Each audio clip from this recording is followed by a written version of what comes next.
प्रकाशित वाक्य पहला अध्याय का पहला एक पढ़ेंगे। यीशु मसीह का प्रकाशित वाक्य जो उसे परमेश्वर ने इसीलिए दिया कि अपने दासों को वह बातें जिनका शीघ्र होना अवश्य है दिखाए। और लिखा गया है प्रभु यीशु मसीह का प्रकाशन। यीशु मसीह का प्रकाशन के बारे में कलाम के अंदर बताया गया है। प्रकाशित वाक्यों में 22 अध्याय के अंदर भी यीशु मसीह का प्रकाशन के संबंध में बातें किया गया है। ईश्वरीय प्रकाशन एक आशीष का कारण होता है। कलाम के अंदर बताया गया है एक महापावी वो सजा उठा रखा है, उनको मृत्यु का वेदने के बीच में कोई रास्ता नहीं, सारे रास्ते बंद हो गया। उनके लिए कोई धर्म का काम नहीं है। जो धर्म जो जाता है वो काम वो कर नहीं सकता बेचने के लिए। बाइबल के अनुसार तौबा करने के लिए और बपतिस्मा लेने के लिए और रिफाकत में शामिल होने के लिए अभी कोई मौका नहीं है। सारी मौका उनके लिए अभी बंद है। और कालवरी में यीशु मसीह के साथ सूली पर है, उनमें से एक डाकू इतने वेदने के बीच में उन्होंने एक प्रकाशन पाया। वो प्रकाशन यही था, दोनों हाथों में कील लगाया हुआ है, दोनों पैर में भी कील लगाया है। उनका चेले लोग उनको छोड़कर चला गया है। पत्रोस पगला चेला था, पत्रोस अभी उनके साथ नहीं है। यूदा उनको पकड़वाया, वो भी इधर नहीं है। महायाजक लोग हैं, समाज में माना हुआ लोग हैं, यीशु मसीह का निंदा कर रहे हैं। यीशु मसीह का इतना बेइज्जती हो रहा है। इसके बीच में एक आदमी वो वेदना में है और इतना गहरा दुख में है। वो आदमी सारे दुनिया जिसको बेइज्जती कर रहे हैं उनको राजा होकर मान लिया है। ये वेदने के बीच में राजा होकर मानना बड़ा मुश्किल है। उद्धारकर्ता के तौर पर कबूल करना बड़ा मुश्किल है।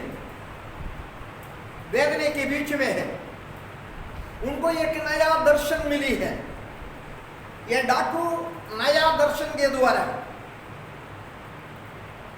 ये महाराजा है, उनको पता मिल गया है।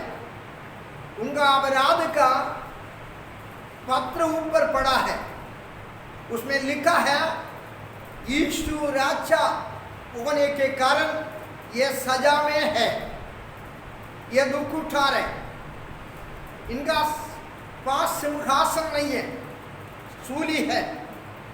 इनके पास ताज नहीं है, कांटों का ताज है। इनका चेहरे से लोग बहन है, उनका शरीर से लोग बहन है। लेकिन वो आदमी को डाकू ने राजा माना है, परमेश्वर का पुत्र के तौर पर उन्होंने कबूल कर दिया है, उद्धारकर्ता के तौर पर कबूल कर दिया है। ये बहुत बड़ा प्रकाशन है। ये डाकुओं के लिए बहुत महत्वपूर्ण रास्ता परमेश्वर ने सूली में, जो बेसूरत में वेदने के बीच में मानव जाति का प्रायश्चित बनकर पड़ा है, उन पर भरोसा रखा।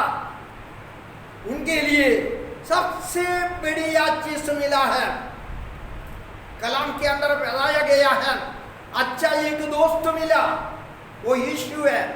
अच्छा एक इलाका मिला, वो परदोस है। अच्छा एक समय मिला, अब तू मेरे साथ परदोस में होगा, स्वर्ग लोक में होगा। अच्छा वायदा उनको मिला है। ये एक बड़ा प्रकाशन होता है। हमको कबूल करने के लिए हमारे पास यीशु पुनरुत्थान होकर धरती और आसमान का सारे अधिकार पाकर उनका प्रचार दुनिया में हो रहा है, तब हम उसको कबूल कर दिया।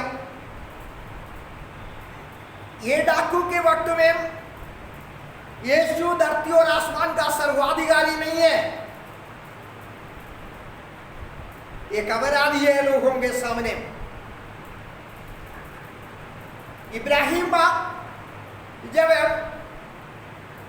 परमेश्वर पर भरोसा रखने का कारण यही है, तेजों में परमेश्वर उनके सामने आया, तभी इब्राहिम परमेश्वर पर भरोसा रख दिया। शाऊल मसीह कलीसिया को खत्म करने के लिए अधिकार का चिट्ठी लेकर जा रहा था।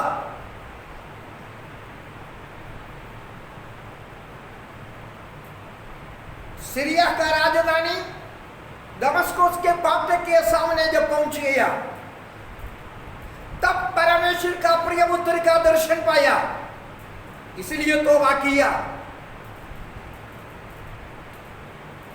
तब ये डाकू की बात ऐसा नहीं है।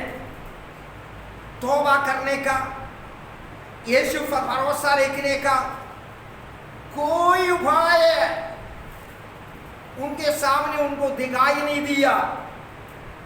तब उनका प्रार्थना से उनको मालूम हो गया ये अपराधी नहीं। उनका पिछले दिनों का सेवकाई से ये डाकू को मालूम हो गया ये साधारण आदमी नहीं, ये परमेश्वर का पुत्र मसीहा है। एक बातों में और सहारा पाने के लिए उन्होंने फैसला कर दिया, मुझको याद करना, मुझको याद करना। या मरने वाला इसको याद कैसा करेगा? एक बहुत बड़ा प्रकाशन उन्होंने पाया। ये आम इंसान नहीं, ये आम इंसान नहीं। आम इंसान हो, वेदने के बीच में सृजनहार का, पालनहार का, सर्वशक्तिमान परमेश्वर का बेइज्जती करेगा, तो ये तो बेइज्जती नहीं कर रहे। रूहानी समाज है इस्राएली कलीसिया, उसका महायाजक बुजुर्ग लोग हैं, प्रधान सारी यीशु का निंदा कर रहे। उनका चेले में कोई उधर नास्तिक नहीं है यूहन्ना के अलावा। तब ये डाकू ये पूरा सजा पाकर इनको सुधार नहीं हुआ, अनेक वर्ष जेल के अंदर पड़ा रहा, यह सुधरा नहीं। कालवरी का दर्शन, कालवरी का यीशु का वेदना देकर, यीशु का प्रार्थना सुनकर, यीशु को ग्रहण करने का, पाप से प्रायश्चित करने का एक प्रकाशन मिली। उद्धारकर्ता के तौर पर मौत के वक्त में कालवरी में यह डाकू को परमेश्वर ने मौका दिया। एक बहुत बड़ा प्रकाशन है। इधर बताया गया है यीशु मसीह का प्रकाशन। यीशु मसीह का प्रकाशन हमेशा शीघ्र होने वाली बातों के साथ मिलता रहता है। दुनिया में जो बात यीशु मसीह का प्रकाशन के द्वारा होता है, यीशु मसीह आज से 2000 वर्ष के पहले एक धरती में मानव वेश में मानव जाति का पाप का प्रायश्चित के लिए पुराना नियम का नबी लोगों का नबूत के अनुसार मानव जाति के लिए परमेश्वर ने जो वायदा किया वो वायदे के अनुसार यह धरती में पैदा हो गया। कलाम के अंदर बताया गया है पहला तीमोथी 3:16 में भक्ति का वेश भेद बड़ा गंभीर है, अर्थात वह जो शरीर में प्रकट हो गया। परमेश्वर का प्रिय पुत्र असली परमेश्वर शरीर में धरती में प्रकट हो गया, लोगों के सामने आ गया। इसके द्वारा यहूदी धर्म खत्म हो गया और मंदिर खत्म हो गया, बलिदान खत्म हो गया, दुनिया एक अरेंजमेंट में आ गया। एडी और बीसी दुनिया को ऐसा इतिहास को ऐसा आलेख किया। शीघ्र होने वाली सारी बातें यीशु मसीह का प्रकाशन के द्वारा होता है। अगर यीशु मसीह का प्रकाशन, यीशु मसीह का प्रकटीकरण, यीशु मसीह धरती में न आए मनुष्य के सामने, दुनिया में कोई बदलाव नहीं होना था। कितने लोग इस दुनिया में आया यीशु मसीह के पहले, कोई बदलाव नहीं हुआ। श्री बुद्ध आया, कन्फ्यूशियस आया, बड़े बड़े लोग दुनिया में आया, मूसा नबी आया, बड़े बड़े लोग दुनिया में आया। इतना अरेंजमेंट दुनिया में आने का कारण यीशु मसीह देव को धारण करके धरती में पैदा होने से हुआ। जब बताया गया है भक्ति का भेद बड़ा गंभीर है, बड़े महत्वपूर्ण है। यूहन्ना रसूल जब इंजील लिखा है, कहता है परमेश्वर को किसी ने कभी नहीं देखा। परमेश्वर का प्रिय पुत्र यीशु मसीह के द्वारा परमेश्वर के गोद में बैठा हुआ यीशु मसीह के द्वारा पृथ्वी क्या लोग असली परमेश्वर के बारे में, उनका दिल के बारे में, उनका स्वभाव के बारे में, उनका मनुष्य के साथ जो प्यार है उसी के बारे में जानकारी पाया है। तब तक दुनिया यूहन्ना के इंजील 18 पहले का 18 आयत तक दुनिया में करीब 4000 वर्ष बीत गया, बड़े तालीम मिली, लेकिन कहा है परमेश्वर को किसी ने कभी नहीं देखा, कभी नहीं देखा। लेकिन एकलौता पुत्र के द्वारा परमेश्वर पिता का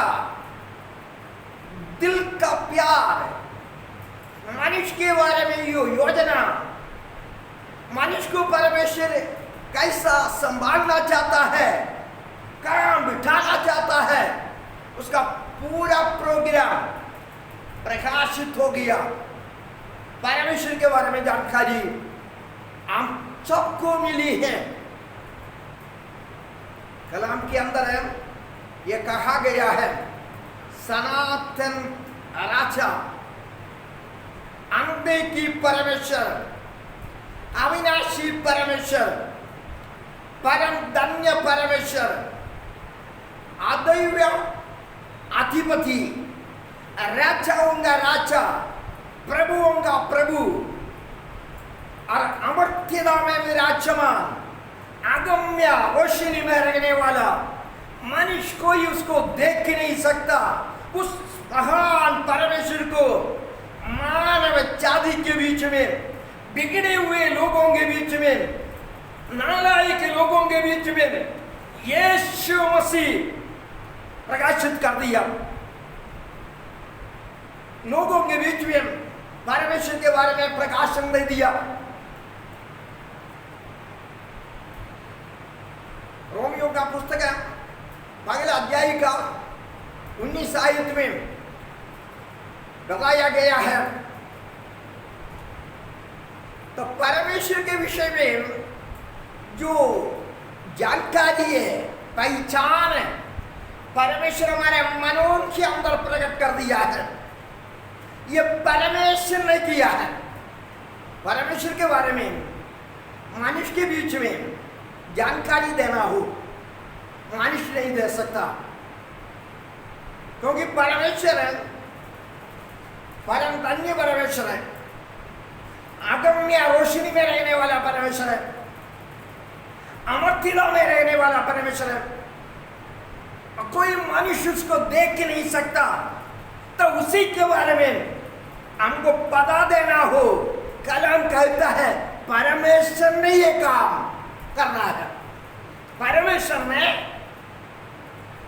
मनुष्यों को परमेश्वर के बारे में समझाया। रबी नहीं समझाया, मूसा ने भी नहीं समझाया। समझाया सबसे पहले परमेश्वर ने परमेश्वर के बारे में मनुष्यों के बीच में प्रचार कर दिया, समझाया, मानव के अंदर प्रकट किया, मानव के अंदर परमेश्वर के बारे में समझने का और एक प्रकार का विवेक परमेश्वर ने दिया। दुनिया में कोई भी मनुष्य के बारे में, परमेश्वर के बारे में मनुष्य को नहीं समझा सकता। परमेश्वर खुद मनुष्य को समझाने से हम समझ लिया, तब हम दूसरों को समझा रहे। अनेक लोग हैं हमारी बात नहीं सुनते, कई लोग हैं हमारी बात सुनता है, लेकिन इस सब के पीछे परमेश्वर का दया चाहिए, परमेश्वर का अनुग्रह चाहिए। हम समझाए ना समझाए, परमेश्वर का दया के बिना, परमेश्वर का अनुग्रह के बिना कोई भी परमेश्वर के बारे में समझना बड़ा मुश्किल है। एक बार मेमोरेका के तुम्हें अब्राहम के पास परमेश्वर वेश बदलकर मनुष्य का सूरत में दो फरिश्तों के साथ, वो भी मनुष्य के समान है, आ गया, उनका सेवा किया और अब्राहम का परिवार के लिए जो जो बातें चाहिए उसके बारे में और परमेश्वर को पूरी बात समझा कर परमेश्वर को वायदा दिया, युगान युग का वायदा दिया। तब परमेश्वर मानव वेश में मनुष्य के पास आकर आने वाली बातों के बारे में अनेक बात लोगों के पास समझाता है। हमको जो समझना मुश्किल है वो बात परमेश्वर हमारे सामने समझाएंगे। जो बात हमसे मुश्किल है वो बात परमेश्वर हमको हमारे सामने प्रकाशित करेगा। समय काफी बीत गया। इस्राएली जनता मिस्र देश छोड़ दिया, सीनाई जंगल में आ गया। सीनाई पहाड़ पर अनेक बार परमेश्वर का प्रकाशन मूसा ने भी पाया। पहली बार लिखा गया है कलाम के अंदर, निर्गमन का पुस्तक 19 अध्याय का 3 आयत में, पहाड़ के ऊपर मूसा चढ़ा। 7 आयत में उतर कर आया और इसके बाद परमेश्वर ने आदेश दिया, मूसा ऊपर चला गया। फिर दोबारा मूसा को बोला है सारी तैयारी में रहना है, सीनाई पहाड़ी के ऊपर मुझको आना है, लोगों से बात करना है। लोगों से बात करने का एक दिन ठहराया, 3 दिन के लिए अशुद्धताई में रहना है, पहाड़ पर कोई छूना नहीं, बहुत दूरी पर खड़े होना है। 8वां से लेकर नीचे लिखा है। दूसरी बार ऊपर चला गया, यह संदेश पाकर नीचे आ गया, लोगों से कहा है बड़े दूरी पर रहना है, परमेश्वर पहाड़ों के ऊपर आना है। जब पहाड़ों के ऊपर आने का वक्त आ गया, कलाम के अंदर बताया गया, इब्रानियों का खत 12 अध्याय का 18 आयत में, आग, घोर अंधकार, काला बादल, तूफान और तुरी की आवाज, ये सारी बातों से सीनाई पहाड़ बहुत महत्वपूर्ण हो गया। उसे धुआं निकलने लगा, लोग डरने लगा, उसके बीच से परमेश्वर का वाणी आने लगा। व्यवस्था विवरण 5वां अध्याय का 22 आयत में बताया गया है, इतने काला बादल, आंधी, ये सारी चीजों के बीच से आग से परमेश्वर ने बात किया। लोगों ने बोला परमेश्वर हमसे बात ना करे। मूसा नबी से बोल रहे, मूसा तू हमसे बात करे, परमेश्वर को बोले बात ना करे, हम परमेश्वर की बात सुनेगा तो मर जाएगा। परमेश्वर का इतना बड़ा महत्वपूर्ण प्रकाशन, प्रकटीकरण सीनाई पहाड़ पर हुआ, इतना महत्वपूर्ण। तब परमेश्वर ने कहा मेरा रूप तो आपने अभी नहीं देखा, मेरा आवाज सुना, मेरा शक्ल ना देखने के कारण दुनिया में आप कोई शक्ल नहीं बनाना।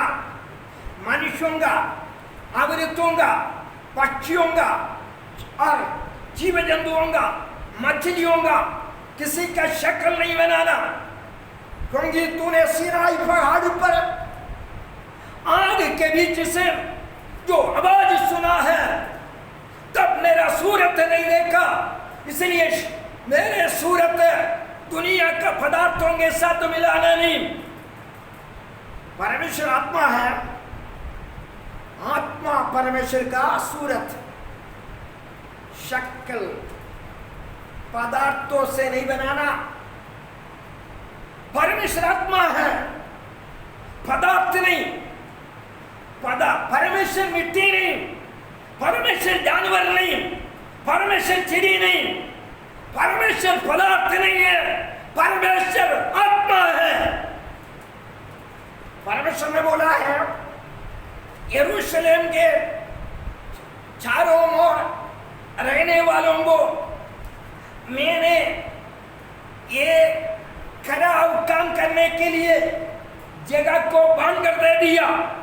आकाश का, सूर्य का, चंद्रमा का और तारागण का आराधना करने के लिए, जीव जंतुओं का आराधना करने के लिए यरूशलेम के बाहर का लोगों को जो मेरा आवाज नहीं सुना है उनको बंद कर दिया है। तब सीनाई पहाड़ी के ऊपर परमेश्वर का प्रिय, परमेश्वर का प्रकाशन जब हुआ है तब आग से तालीम बागर आया, अग्निमय तालीम बागर आया, जलाली तालीम बागर आया। ये तालीम को अपील नहीं होता है, ये तालीम को कोई अपील नहीं होता है। दुनिया में बाइबल परमेश्वर का बोली है, हर एक बोली में है।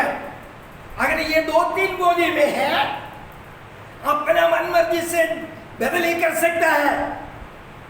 हजारों बोली के बीच में और दूसरा बोली वाले इनके बारे में पूछेगा नहीं। उनको जानकारी नहीं होगा। इसलिए परमेश्वर ने बोला हर एक बोली में मेरा कलाम अब सारे लोगों के पास मिलना है, क्योंकि इनको बदली नहीं होना है, मौके पर इसका बदली नहीं होना है, बार बार इसका बदली नहीं होना है। हर बोली में हो, जब बदली करेगा, पंजाबी में इसका बदली करेगा, मराठी वाला पूछेगा तूने बदली क्यों किया, अरबी वाला पूछेगा बदली क्यों किया। इसलिए हर भाषा में इसको प्रज्वलित करे, हर भाषा में ये लोगों के पास मिले मेरा पाक कलाम। ये पाक कलाम को कोई अपील नहीं होता है, ये आग का बीज से जलाली परमेश्वर अपना वाणी सुनाया। परमेश्वर का वाणी के सामने दुनिया में कोई शक्ति खड़ा नहीं हो सकता। ये सारा दुनिया परमेश्वर का बोली से हुआ है। बाइबल के अंदर भी परमेश्वर का बोली है। परमेश्वर का बोली में सारी बातें सिस्टमैटिक होता है। पहला कौन सा इंसान पैदा हो गया, फिर कौन पैदा हो गया, उनका सारी डिटेल वंशावली ये कलाम के अंदर दिया गया है। बीच से आकर नहीं दिया गया है। पहला मनुष्य से लेकर यीशु मसीह तक सारे लोगों का वंशावली हमारे पास मिला है। ये वंशावली से मिले तैयार किया हुआ है कैलेंडर, नहीं तो कैलेंडर कैसा बनाना था। हमारे पास जो कैलेंडर है वंशावली के आधार पर बनाया गया है।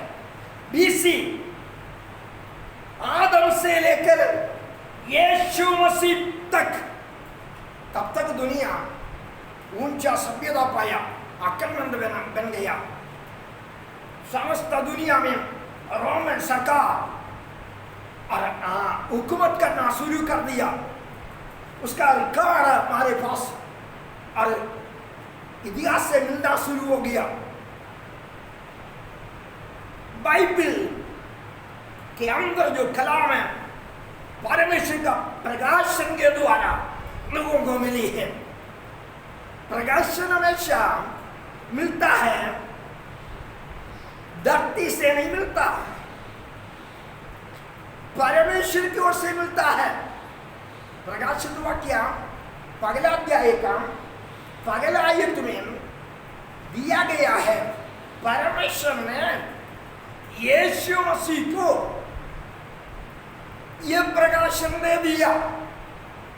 यीशु मसीह फरिश्तों के पास वो प्रकाशन दे दिया।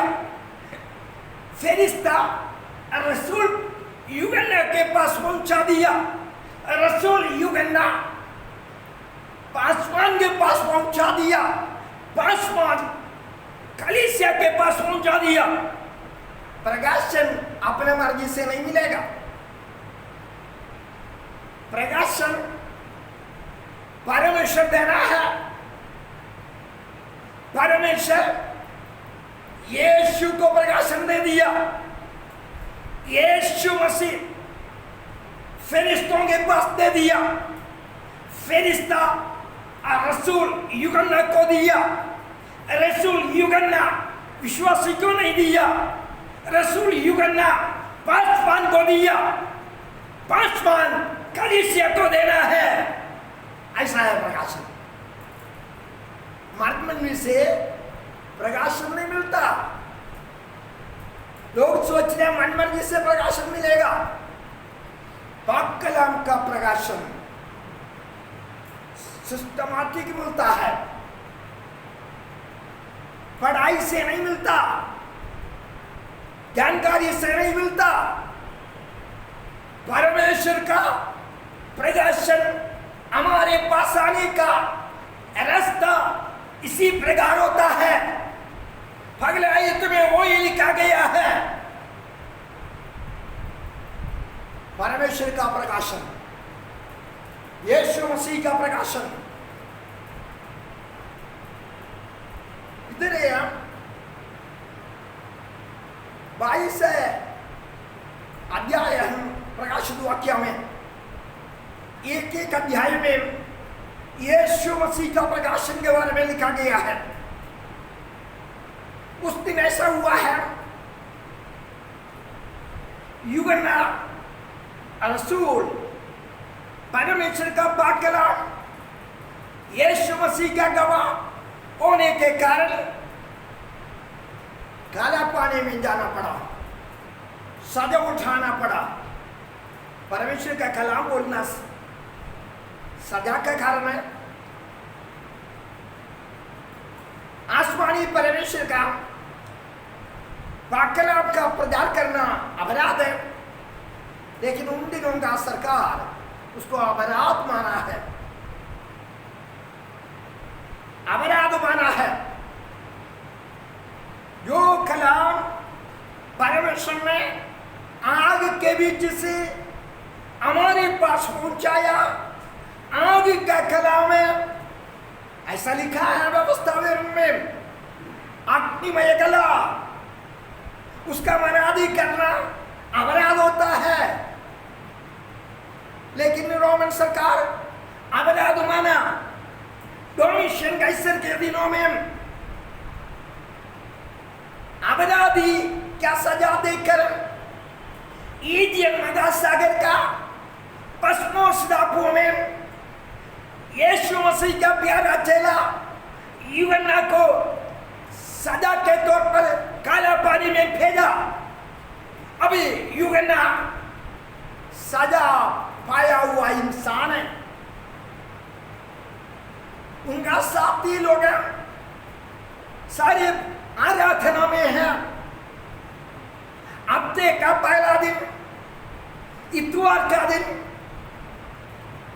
यूहन्ना का सारे साथी लोग हैं, अलग अलग प्रांतों में कलीसिया में बैठकर परमेश्वर का धन्यवाद कर रहे, आराधना कर रहे। तब यूहन्ना ये टापू के अंदर करीब 16 किलोमीटर लंबाई, 10 किलोमीटर चौड़ाई का चट्टानी इलाके में और भिन्न होकर रहता है। आराधना का दिन आया, यूहन्ना आराधना कर रहा था। प्रकाशित वाक्य पहला अध्याय का 10 आयत। आराधना के बीच में एक आवाज आया, तू लगी जैसा एक महा शब्द यूहन्ना के पास आया। वो शब्द एक सूरत में बदल गया। पीछे मुड़कर देखा, मनुष्य का पुत्र के समान, मनुष्य के पुत्र के समान, मनुष्य के पुत्र के समान। यूहन्ना को मालूम है मनुष्य का पुत्र कौन है। यूहन्ना को बिल्कुल मालूम है मनुष्य का पुत्र कौन है। सारे दुनिया का लोग है मनुष्य का पुत्र है, लेकिन बाइबल में इंजील के अंदर जो बताया वो मनुष्य का पुत्र फर्क है, वो मनुष्य का पुत्र फर्क है। यीशु मसीह ने कई बार ऐसा बताया। मार्कोस का इंजील 2 अध्याय का 10 आयत में, इसी से तुम जान लो मनुष्य का पुत्र को धरती में मानव जाति का पाप का माफी देने का अधिकार है, अधिकार है, पाप का माफी देने का अधिकार। मूसे का धर्म क्यों नहीं होता है, मूसे का कुर्बानी क्यों नहीं होता है। पाप का माफी देने का अधिकार इस धरती में मनुष्य का पुत्र के पास केवल होता है और किसी के पास नहीं। लूका का इंजील 9 अध्याय का 10 आयत में लिखा है, मनुष्य का पुत्र खोए हुओं को ढूंढने और उद्धार करने के लिए आया है। ढूंढना है, कहाँ है नजात के लिए अलग किया हुआ झुंड है। कौन आनंद जीवन पाना है उसको ढूंढ कर लेकर आना है, उद्धार देना है, नजात देना है, नजात देना है। आप सोच रहे हैं नजात है बाइबल से नहीं मिलेगा। लोग बाइबल का पूजा करता है, चर्च का पूजा करता है, जमीन का पूजा करता है। ये गेट के सामने लोग आकर पूजा करता है, हाथ जोड़ते हैं, बाइबल से चुपा देता है, पूजा करता है, हाथ जोड़ता है। बाइबल से आपको नजात नहीं मिलेगा, बपतिस्मा से नहीं मिलेगा, प्रभु वचन से नहीं मिलेगा नजात। लोग जीवन पाने के लिए प्रभु वचन लेता है, ऐसा नहीं। ये हम जो जीवन पाया है, आज अभी खाना नहीं खाया, अगले हफ्ते में खाना नहीं खाया, 1 महीना खाना नहीं किया, मर जाएंगे। प्रभु वचन ना लेने से मरेगा नहीं। प्रभु वचन यादगारी है, जीवन पाया है। जीवन पाने के लिए मेरे लिए क्या कर दिया, यादगारी है। यूहन्ना का इंजील 6 अध्याय में प्रभु वचन के बारे में नहीं लिखा गया, अनंत जीवन के बारे में लिखा गया। उन दिनों में प्रभु वचन धरती में यीशु मसीह ने घोषणा नहीं किया। फसह का दिन आया 13 अध्याय में, उस दिन फसह का घोषणा यीशु ने किया। लोग ये सोच रहे हैं यूहन्ना 6 अध्याय में जो रोटी है, जो लोग हुए कालवरी है, स्वर्ग से उतर कर आया हुआ रोटी में हूं। प्रभु वचन का रोटी खाने से आप जीवन नहीं पाएगा, आपका जीवन को संभाल भी नहीं सकता, क्योंकि उन दिनों में उसका प्रचार भी नहीं हुआ। यीशु मसीह मरने के और पहला रात को अपने चेले लोगों के साथ फसह मनाया, तब बोला है ये मेरा यादगारी के लिए किया करो। ये तो बहुत सालों के, बहुत दिनों के पहले की बात है। यूहन्ना 6 अध्याय इधर बताया गया, नजात पाने के लिए बाइबल काम नहीं चला करेगा नहीं। आकाश के नीचे मनुष्यों के बीच में एक नाम दिया गया है नजात पाने के लिए, यीशु नाम। यीशु में है नजात, बाइबल में है नहीं। बाइबल में लिखा है नजात पाना है तो यीशु के पास आना है। आकाश के नीचे मनुष्यों के बीच में और कोई नाम नहीं दिया गया, कोई कर्म नहीं दिया गया, कोई बपतिस्मा नहीं दिया गया, कोई चर्च नहीं दिया गया।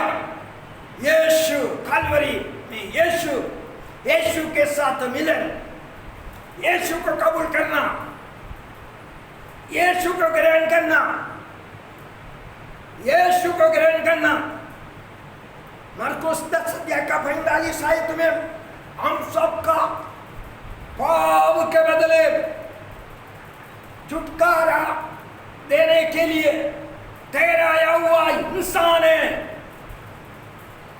मनुष्य का पुत्र, मनुष्य का पुत्र का खूबी हम सबको उद्धार देना, हम सबको छुड़ाना, हमारा प्रायश्चित के लिए मूल्य चढ़ाना परमेश्वर का पुत्र का काम है।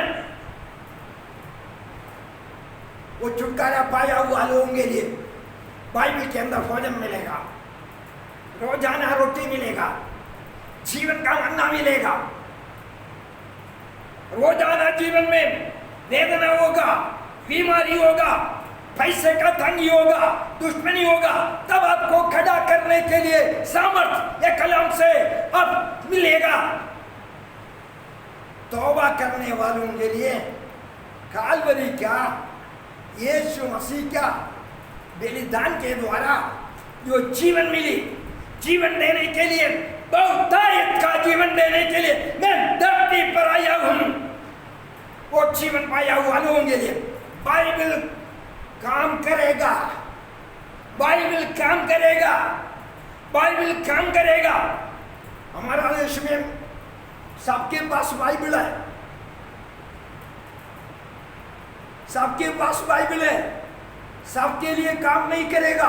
कालवरी के द्वारा, जो यीशु मसीह के द्वारा जो जीवन बगाया गया, उसमें जो शामिल हो जाता है उनके लिए बाइबल जीवन का कारण है और तंदुरुस्ती का कारण है और अक्ल का कारण है, प्रकाशन का कारण है। बाइबल सबके लिए नहीं, सबके लिए नहीं।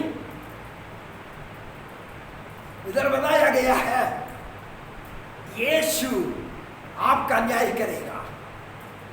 कौन न्याय करेगा? मनुष्य का पुत्र। न्याय करने का अधिकार इनको दिया गया है, इसलिए तो मनुष्य का पुत्र है। यूहन्ना 5 अध्याय का 27 आयत, मनुष्य का पुत्र का खूबी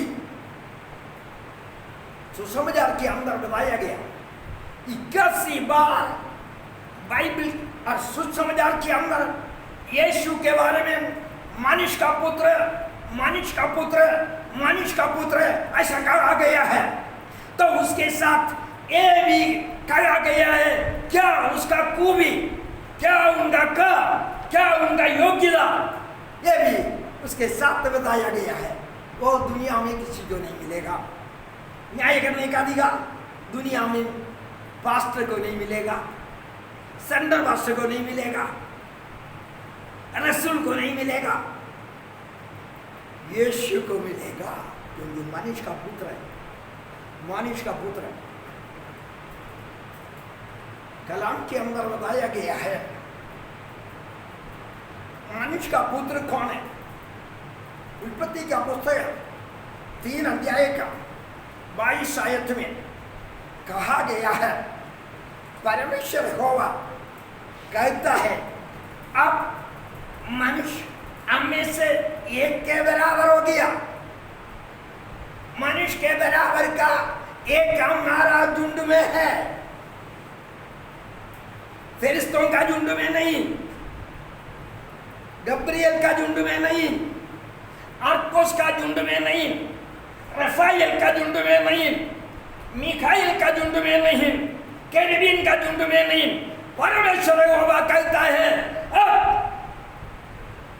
हमारे झुंड से एक मनुष्य के समान है, मनुष्य के समान है के हमारे झुंड में। परमेश्वर का झुंड से एक मनुष्य के समान है, मनुष्य के समान है। आप पढ़िए उत्पत्ति का पुस्तक है 22 अध्याय दूसरा 3 अध्याय का 22 आए। फिर यहोवा परमेश्वर ने कहा, मनुष्य भले बुरे का ज्ञान पाकर हम में से एक के समान। यहोवा परमेश्वर कहता है, हमारे बीच में मनुष्य के बराबर का एक है। यहोवा परमेश्वर से कहता है, यहोवा परमेश्वर अपने आप नहीं कहता है, किसी से कहता है, हमारा झुंड में हमारे एक मनुष्य का सूरत में है, मनुष्य का सूरत में है, मनुष्य का सूरत में है।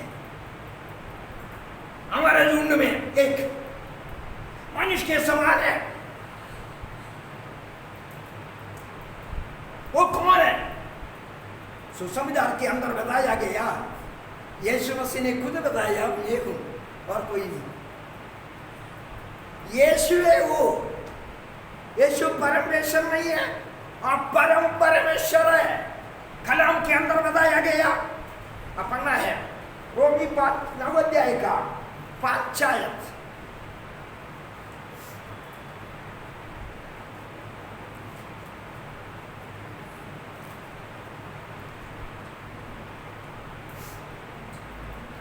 9 अध्याय का 5। पुरखे भी उन्हीं के हैं और मसीह भी शरीर के भाग से उन्हीं में से हुआ। सबके ऊपर परम परमेश्वर युगानुयुग धन्य हो। सबसे ऊपर परम परमेश्वर ये पैदा हुआ नस्र यीशु है। परम परमेश्वर है यीशु। वो परम परमेश्वर के बारे में परम परमेश्वर ने बोला है, हमारे बीच में से एक मनुष्य के बराबर है, उसको मनुष्य का संतान कहलाता है। वो खुद अपने आप के बारे में कहता है, मैं मनुष्य का संतान हूं। मनुष्य का संतान, मनुष्य का संतान अधिकारी है, आधर्मी है। कलाम के अंदर बताया गया ये मनुष्य का संतान कहां से आना है? नीचे से आना है तो ऊपर से आना है। दानियल का पुस्तक है 7 अध्याय का 13 आयत में बताया गया है, दानियल ने रात्रि काल में दर्शन देखा। देखो मनुष्य के संतान का सा कोई आकाश से बादलों के समेत आ रहेगा था। उसको वो उस आदि पवित्र है प्राचीन के पास जाने का मौका मिली, वो उनके पास वो लोग पहुंचा दिया।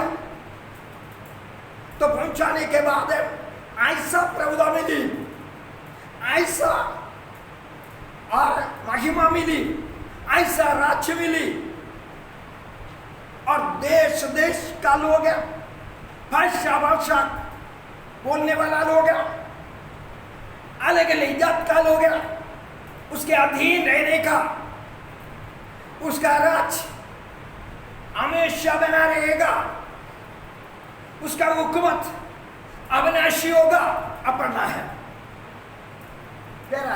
मैंने रात में स्वप्न में देखा और देखो मनुष्य के संतान सा कोई आकाश के बादलों समेत आ रहा था, और वह उस अति प्राचीन के पास पहुंचा और उसको उसके समीप लाए। तब उसको ऐसी प्रभुता, महिमा और राज्य दिया गया कि देश और जाति जाति के लोग और भिन्न भिन्न भाषा बोलने वाले सब उसके अधीन हो। उसकी प्रभुता सदा तक अटल और उसका राज्य अविनाशी ठहरा। लिखा गया है ये अधिकारी है, ऊपर से आया है, रात का दर्शन में देखा है। दानियल ने आने का दर्शन देखा, राज्यों का दर्शन देखा, अंतिम दिनों का दर्शन देखा, मसीह का साम्राज्य के बारे में दर्शन देखा। बाइबल जैसा हम सोच रहे हैं वैसा नहीं है। बाइबल परमेश्वर का बोली है, परमेश्वर का कलाम है।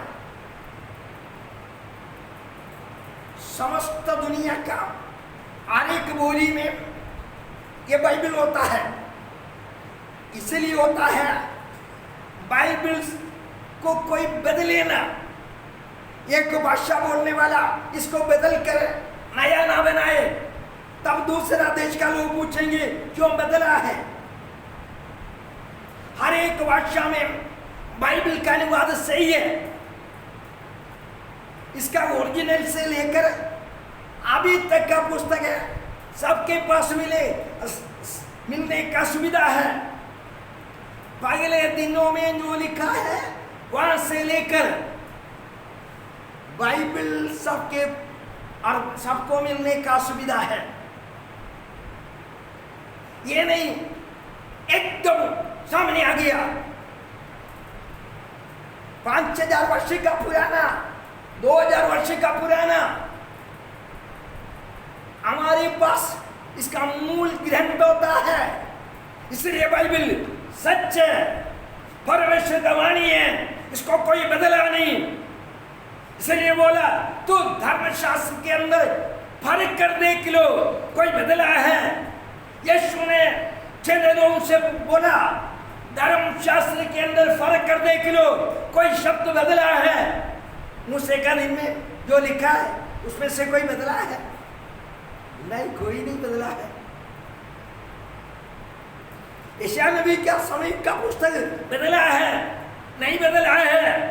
यीशु ने बोला फर्क कर देख लो, खुद कलाम को फर्क कर देख लो, कोई बदला है? नहीं बदला है, नहीं बदला है। यहूदी बोला है नहीं बदला है। इसलिए परमेश्वर का आत्मा ने बोला आखिरी समय में कोई कड़ी होकर कहेगा यह बदला हुआ चीज है। इसलिए सारे बोली में तैयार हो जाओ। यह बाइबल तैयार किया गया है, इधर बताया गया है। प्रभुदा सदा तक अमन रहेगा और उसका राज्य अविनाशी ठहरेगा। ऐसे कोई राज्य है दुनिया में? इसको मिली है आदि प्राचीन से हथियार, महिमा, हुकूमत के लिए सारे प्रकार का खूबियां। इसलिए यहूदियों का राजा होकर यरूशलेम में पैदा हो गया, तब तारा उदय हो गया, विद्वान बाहर से आया, दंडवत किया, महाराजा डर गया। कैसर महाराजा नहीं, साम्राज्यों का नाम बाइबल के अंदर दिया है, वो महाराजा नहीं। महाराजा हमेशा बना रहेगा, हमेशा बना रहेगा, सारे दुनिया उसके अधीन होगा। अय्यप्पा के सामने यीशु जब खड़ा था, उनका गाड़ी से चेहरे से खून बह रहे और उनका कपड़ा से ही नहीं मार खाया है, उनको लोगों ने मारा है, उनका बेइज्जती किया है। तब पूछा है तू परम धन्य परमेश्वर का पुत्र है, मसीहा है? यीशु ने बोला मैं हूं सर्वशक्तिमान के दाहिनी ओर बैठने वाला, मैं हूं आकाश मंडल में होकर है, बादलों में होकर है आने वाला। महायाजक के अपना कपड़ा फाड़ दिया। लिखा है मत्ती के इंजील 26 अध्याय का 63-64 आयत में, मरकुस का इंजील 14 अध्याय का 69 आयत में लिखा गया है अब से लेकर सर्वशक्तिमान के दाहिनी ओर बैठेगा मनुष्य का पुत्र है। लूका 22 का 62 आयत में मसीहा कहता है मैं मसीह परमेश्वर का मनुष्य का संतान है, बादलों पर सवार होकर आएगा। तब यूहन्ना प्रार्थना के बीच में यह देखा है, क्या देखा है? मनुष्य का पुत्र के समान, मनुष्य के पुत्र के समान 7 दीवटों के बीच से चलता फिरता नजर आया। उनका सिर, उनका नजर, उनका पाँव, उनका हाथ, उनका बोली, उनका चेहरा, उनका मुंह, सारे वर्णन किया है। लिखा गया है उनका सिर और वाल बड़े चिट्टे हैं, उनका नजर आग का ज्वाला जैसा है, उनका पायल और पित्तल के उत्तम पित्तल के समान है। उनका मुख से 2 धारी तलवार निकलती है, उसका आवाज बहुत पानियों का आवाज जैसा है। उनका चेहरा सूर्य जैसा रोशनी देता है, ऐसा कोई पुरुष है दुनिया में? यह मनुष्य का पुत्र है। मनुष्य का पुत्र का योग्यता यही होता है। ऐसा कोई इंसान आज तक धरती में पैदा नहीं हुआ। यीशु ऐसा है। एक बार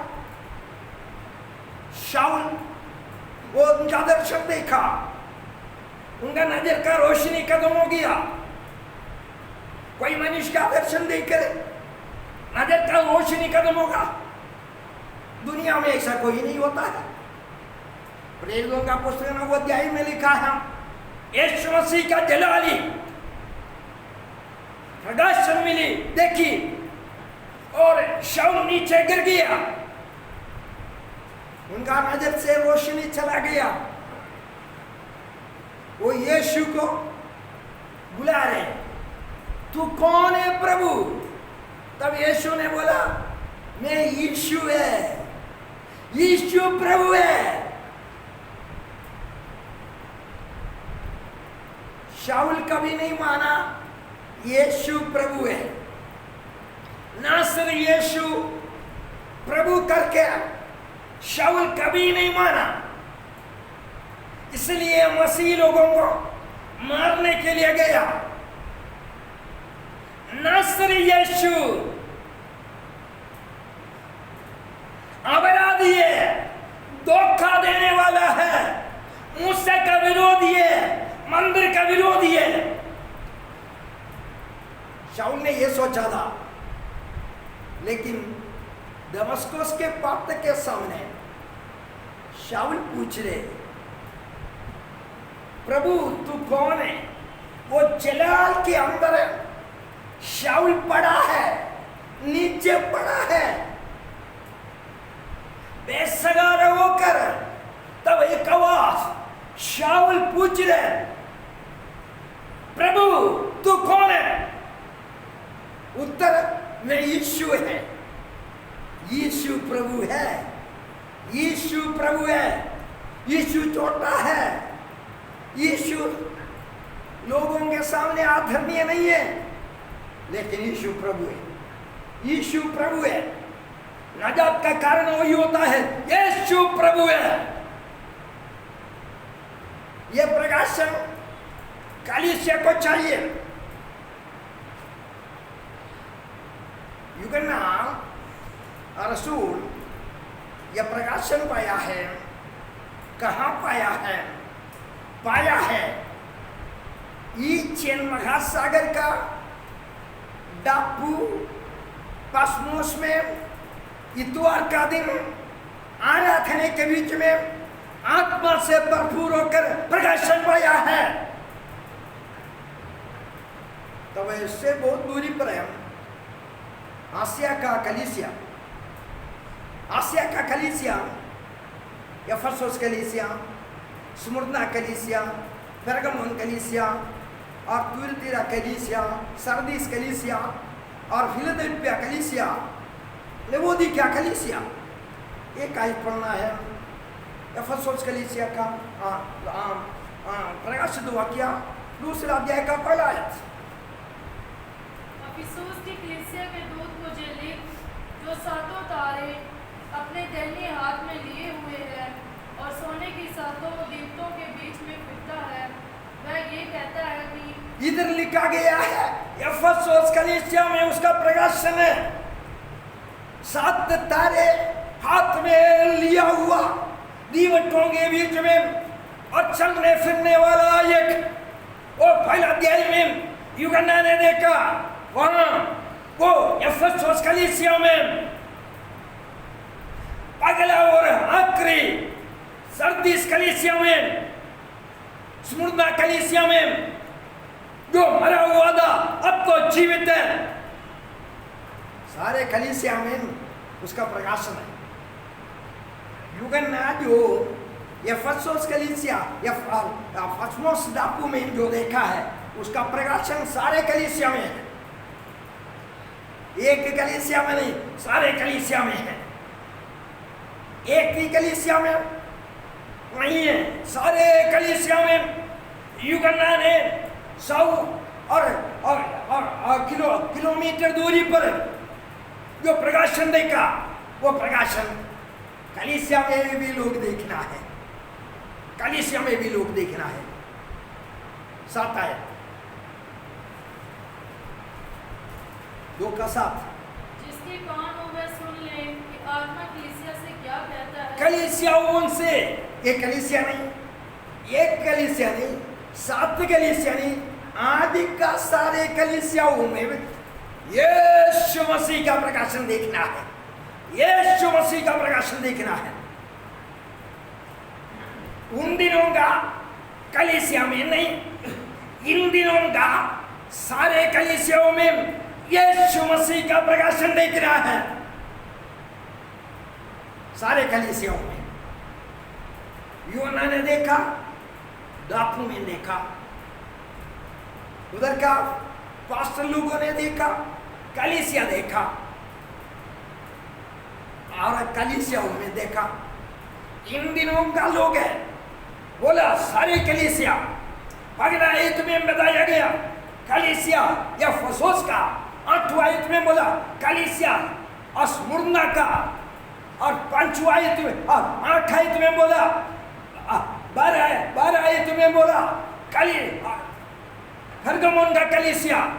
सारे कलीसिया यह दर्शन देखना है। आज का कलीसिया भी, उन दिनों का कलीसिया भी, यूहन्ना भी। किसका? यीशु मसीह का प्रकाशन, यीशु मसीह का प्रकाशन। पहला अध्याय में, दूसरा अध्याय में, तीसरा अध्याय में, फिर 4वां अध्याय में, 5वां अध्याय में, फिर 6 से लेकर 18 तक, 9 अध्याय, 19 अध्याय में, 20वां अध्याय में, 21 अध्याय में, 22 अध्याय में, सारे अध्यायों में यीशु मसीह का प्रकाशन है। आज सवेरे हम खुदा के ड्यूटी में है। हमारा जैसा, हमारा एक बुजुर्ग, हमारा एक रसूल, इसी प्रकार आराधना में दी। उन्होंने आराधना के बीच में आत्मा से भरपूर हो गया, विवश हो गया। भरपूरी के बीच में, समय और अनंतताई के बीच में जो पर्दा है उसको हटा दिया, हटा कर आने वाला दुनिया के बारे में हमारा उम्मीद को बढ़ाने के लिए एक दर्शन रसूल के पास दिया गया है। वो दर्शन यफसोस का बुजुर्ग पाना है, पासपान पाना है। यफसोस का विश्वासियों पाना है। 21वां सदी में जो कलीसिया का बुजुर्ग है, पासवान है, विश्वासी है, वो भी पाना है। और इस 21वां सदी हो गया, समस्त दुनिया का कोने कोने में कलीसिया है। 2 या 3 छोटे छोटे झुंड होता है, सारे लोग हैं। वो दर्शन यीशु का देखना है। 2020 में भी वो दर्शन देखना है। परमेश्वर हमारा मदद करे, परमेश्वर हमारा बोझ उठाए, परमेश्वर आगे हमको चलाए। हम दुआ करेंगे। प्रभु जी धन्यवाद, प्रभु जी बहुत धन्यवाद प्रभु जी। खुदावंद हम कुछ भी नहीं करूँ और तेरा नाम खुदावंद बोलने के लिए, तेरे नाम के सामने आने के लिए हम क्या है प्रभु, कोई योग्यता नहीं। तूने हमको योग्य बना दे प्रभु जी। एक और बार सिद्ध बना दे, एक और बार अच्छा बना दे। आया हुआ सबको आशीर्वाद दे। हमारा बच्चे लोग अलग अलग जगह पर है, कई लोग बाहर हैं, कई लोग कलीसिया के अंदर है, कई लोग अपने अपने घर में है, कई लोग हिंदुस्तान के बाहर है। खुदा उन सबको आसमानी परमेश्वर अपना पंखों के नीचे संभाल। अभी हम जा रहे हैं, हमारा रास्ता अच्छा होने दे। इसी प्रकार हमारा कलीसिया का ब्रांचेस अलग अलग जगह पर आराधने में है। सबको आशीर्वाद दे, सबको आशीर्वाद दे, सबको आशीर्वाद दे। यीशु मदद करे, यीशु मसीह के नाम से मांगते हैं। आमीन।